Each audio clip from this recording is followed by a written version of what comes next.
بسم اللہ الرحمن الرحیم۔ ایک ایسا وظیفہ، ایک ایسی تسبیح کا عمل لے کر آئے ہیں۔ اگر آپ اس نیت سے کریں گے کہ میرا اللہ ہمیں دولت مند بنا دے، ہمارے گھر میں بہت زیادہ پیسہ آ جائے، دولت کا آ جائے، رزق ہی رزق آ جائے، اور میں دنوں کے اندر ہی لاکھوں کروڑوں کا مالک بن جاؤں، اس نیت سے یہ وظیفہ کیا جائے، انشاءاللہ پروردگار آپ کی ضرورت مدد فرمائے گا۔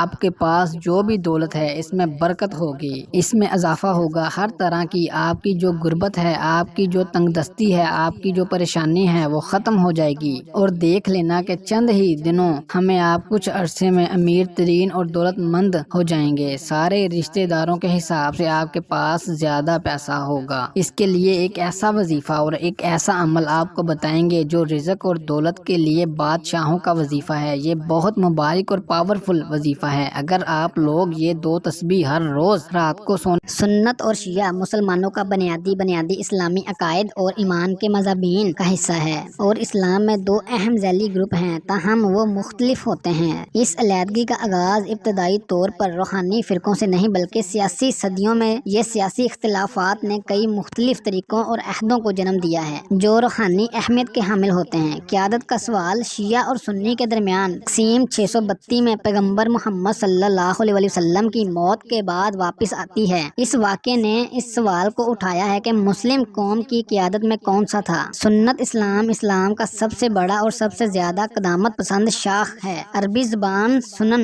لفظ کا مطلب یہ ہے کہ جو نبی صلی اللہ علیہ وسلم کی روایات کی پیروی کرتا ہے۔ سنی مسلمان اس کی موت کے وقت بہت سے نبی صلی اللہ علیہ وسلم کے ساتھ مل کر متفق ہیں کہ نوکری کو نوکری میں شامل ہونے والوں میں سے منتخب کیا جا سکتا ہے۔ مثال کے طور پر نبی محمد صلی اللہ علیہ وسلم کی موت کے بعد اس کے قریب دوست اور مشیر ابو بکر اسلامی قوم کی پہلے خلیفہ بن گئے۔ دوسری طرف بعض مسلمانوں کو یقین ہے کہ قیادت نبی صلی اللہ علیہ وسلم کے خاندان کے اندر رہنا چاہیے، خاص طور پر ان کی طرف سے مقرر کردہ یا خدا خود کی طرف سے مقرر اماموں کے درمیان۔ شیعہ مسلمانوں کو یقین ہے کہ نبی صلی اللہ علیہ وسلم کی وفات کے بعد قیادت کو اپنے چچا اور بہو علی ابن ابو طالب کو براہ راست پاس ہونا چاہیے تھا۔